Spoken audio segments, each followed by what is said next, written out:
Good morning mga master, dito kami sa tapat ng Barangay Lipata. At ito yung barangay doon. At yung naman yung Lipata. At nandito lang kami sa tapat lang. At subukan natin baka sakali makahuli ulit. At nandito lang kami sa may tinatawag na Kawaraan. Bawal kasi doon sa kabila na yun, gawang santuary yun. Makikita nyo naman sa video kung paano sumisid at kung saan ninuhuli yung isda na hindi tayo pumapasok sa santuary.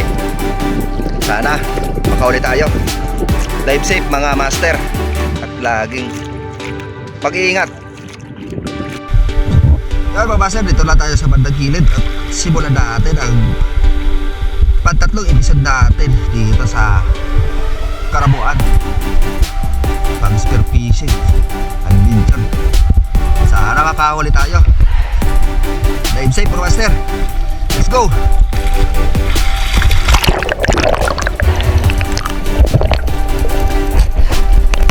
Kailan drop na ako dito mga master, pero wala akong nakikitang mga isda dito sa areang ito. Pero ito mga master, ang drop natin ito, may napansin ako dito isang coral trout. Nandun lang sa bandang unahan kong napagtutukan kong ito. Pero pinagbamasdan ko muna yung coral trout kung aalis ba o hindi. At naglilingon-lingon pa rin tayo kung may isdang dadaan.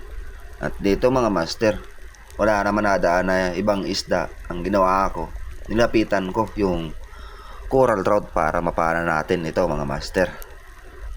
Ito ang unang isda natin sa araw na ito. At nakailang drop na rin ako dito sa area ito at walang nagpapakitang ibang isda. Ayos ang patama natin dito mga master.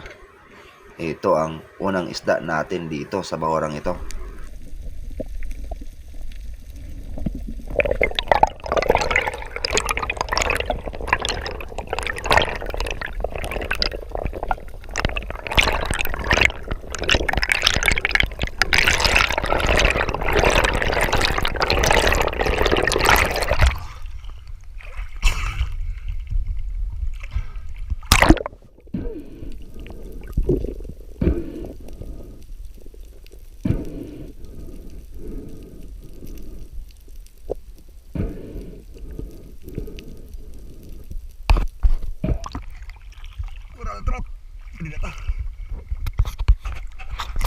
Pagkalagay ko nga nito sa laging ko mga master, nag-drop ulit ako dito sa areang ito kasi may napansin akong isang green job fish dito sa bandang likuran ko at isang bat fish or GT or giant tubleron. Di ko muna pinansin mga master yung giant tubleron na dumaan sa akin kasi nandun sa unahan yung green job fish or malaguno. Sa paglingon-lingon natin, hindi naman lumapit yung green job fish, kaya ito na lang ang pinili natin mga master at napakaamo naman ng bayang na ito or bat fish na ito at ito na lang ang pinaan natin dito mga master. At ito ayos rin ang naging patama natin dito mga master. Ayos. Ito ang pangalawang isda natin dito sa areang ito mga master at pwede na to pang ulam. Hindi naman natin maibenta ito at iulam na lang natin. Sayang naman. Masarap naman to sa pernito. Napakadami kasi mga master ng pawikan sa areang ito, kaya napakadami rin ditong batfish. Ito kasi ang paboritong lapitan ng batfish, yung kumpul-kumpul na pawikan. At sinusunod nila ito ang pawikan na ito.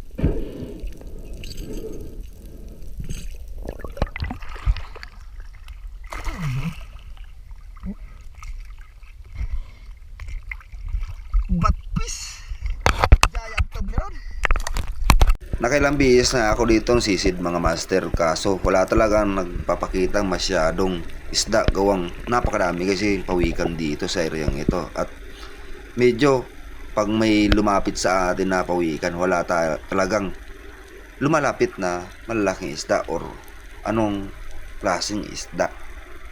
Dito ang ginawa ko mga master, nag-ambos ulit tayo, baka sakali may dumaan na dito ng isda. Ito, napansin nyo mga master, yung mga bait fish nagsibilisan ng paglangoy, parang natatakot sila, pero naglingon-lingon pa rin ako mga master, baka sakali lang kita tayo ng isda dito sa areang ito. Sa paglingon-lingon natin mga master, may dumaan na isang bluefin trevally at eto, napakaganda ng patama natin dito mga master. At ang nangyari mga master, na stone shot pa natin ang bluefin trevally ito. Ayos ang pantatlong isda natin sa bahorang ito. Malaki nito mga master ang bluefin trevally ito at tumitimbang nitong mahigit 3 kilo. Ayos na rin ang isda sa araw na ito. Pwede na. Napansin nyo mga master kung anong nangyari sa isda at na-stone shot nga natin. Tingnan nyo naman, walang galaw ang isda sa ilalim. Napakaganda kasi ng patama natin dyan mga master.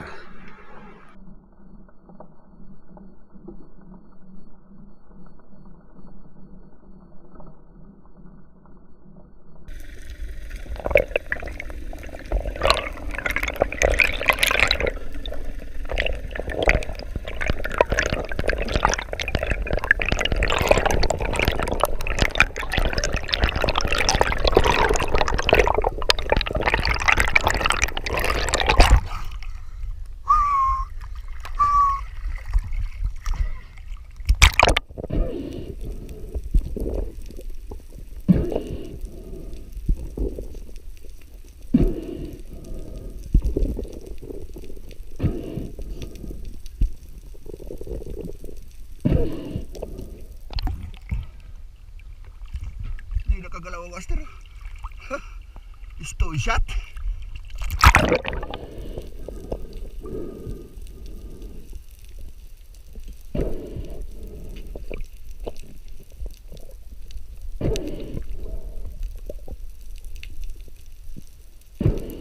Pakalagay ko na ito mga master sa bangka at nakakuha tayong sapat na hangin at nakapagpahinga tayong maayos. Sinisid ko ulit itong bahorang ito. Gawa kasi kanina may napansin akong isang blue spine unicorn at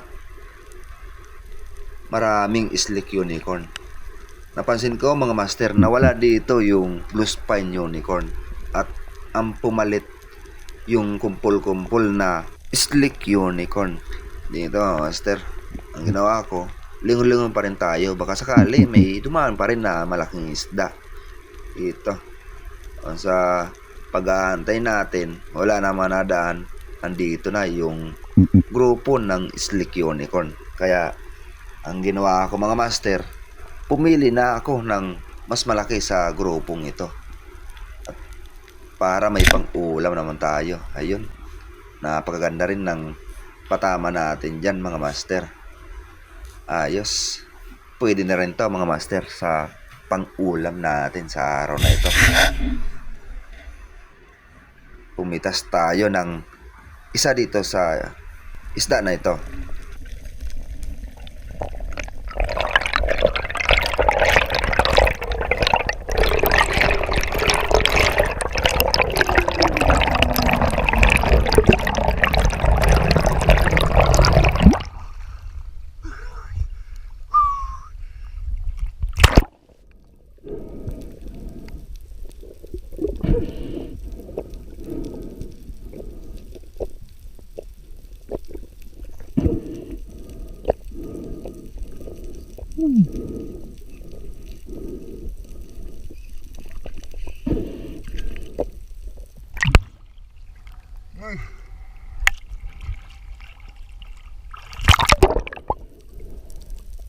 Pakalagay ko nga nito ulit sa bangka mga master, napansin ko nandito na yung blue spine unicorn sa bandang unahan ng pinagsisiran ko ng mga slick unicorn.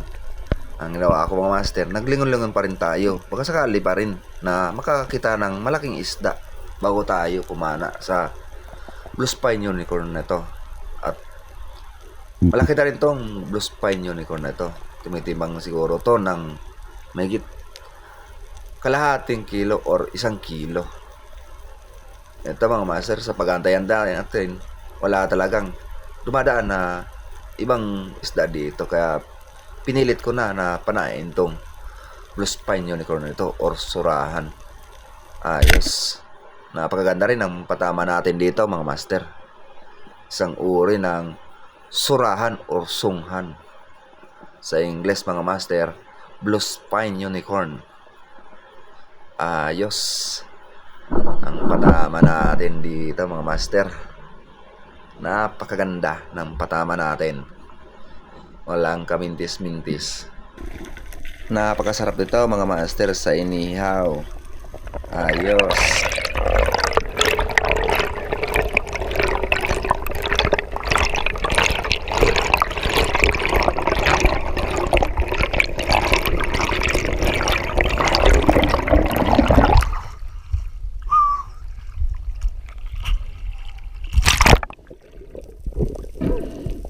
Habang nga pala tinatanggal ko ang isda nito sa shafting natin mga master, tinawag ko na yung bangkero natin para hindi na tayo magdala sa ilalim nito. At para hindi na tayo mabigatan sa pagsisid.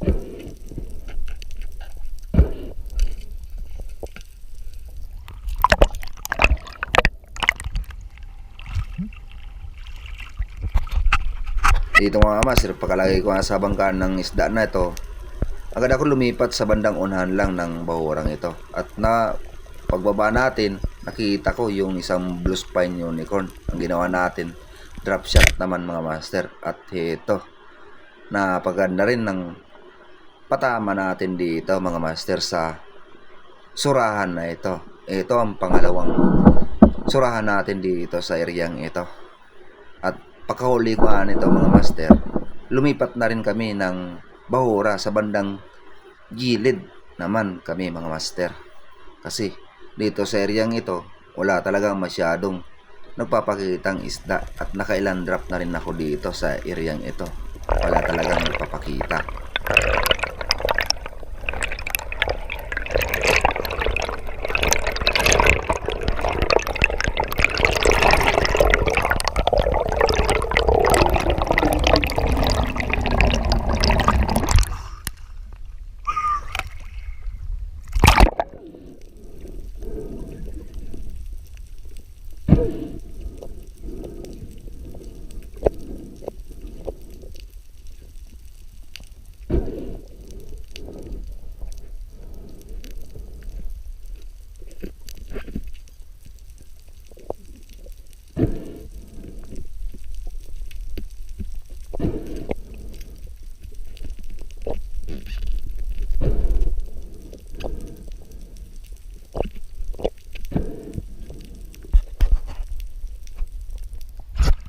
Nakalipat na pala kami dito mga master. Kaso nga lang, habang papunta ko sa gitna, may nadaan ako isang coral trout. At ginawa natin, drop shot naman mga master. Ito. At nakapagaganda rin ng patama natin dito mga master sa coral trout na ito. At walang kagalaw-galaw ang isda na ito. At pinagmamasdan tayo. Pero mga master, mintis pa rin yung patama natin. Pero nakuha pa rin natin tong isda na ito. Ayos. Pakahuli ko nito mga master, lumipat na rin ako ulit ng ibang bahura. Gawang wala na talagang nagpapakitang isda dito sa areang ito. At nakailan drop na rin ako dito mga master. Talagang walang magpapakitang isda dito. At malabo rin ang areang ito.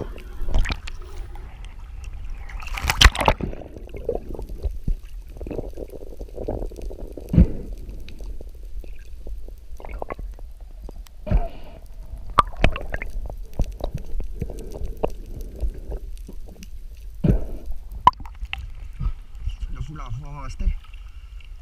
Lalaki na.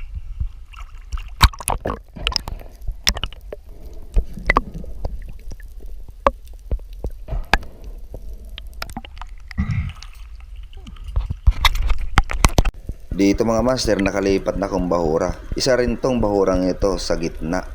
Kaso mga master, nakapakadami rin dito ng pawikan at mga batfish. Pero marami din ditong slick unicorn at mga lapu-lapu. Kaso nga mga master, hindi ko na pinuntan yung bandang gitna na naman nakahiwalay na bahura dito.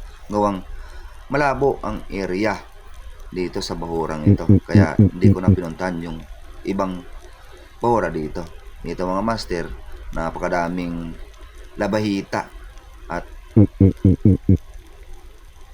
slick unicorn. Kaya pumili na tayo ng isang labahita dito mga master. Kaya pwede din na to. Isang surgeon fish or labahita.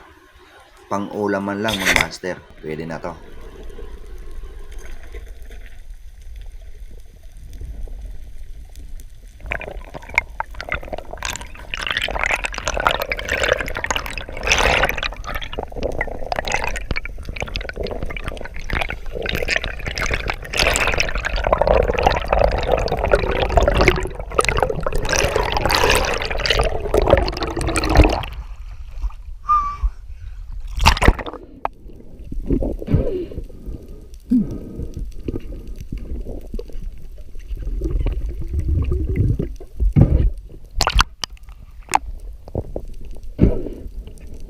Pagkalagay ko nga nito mga master sa bangka, nag-decide na ako na umuwi na kami. Gawang hapon na mga master, nag-umpisa tayo 9 AM, inabutan tayo ng 2 PM. Kaya uwi na tayo mga master. Sa nagtatanong mga master kung nag-ilang kilo yung isda natin, tumitimbang lahat yung isda natin na huli mga master ng 6.8 at kumita rin tayo ng mahigit 1,200. Kaya pwede na rin ito mga master. Ayun mga master, uwi na tayo at hapon na. Oras natin alauna.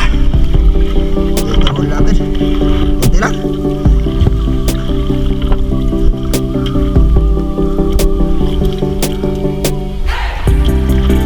Uy. Ano mga master, huli natin. Kunti na to. Surahan.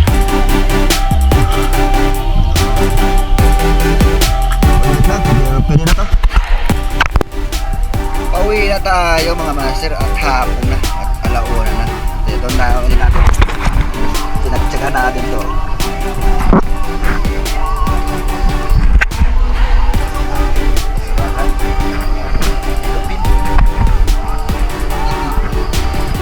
Wala po.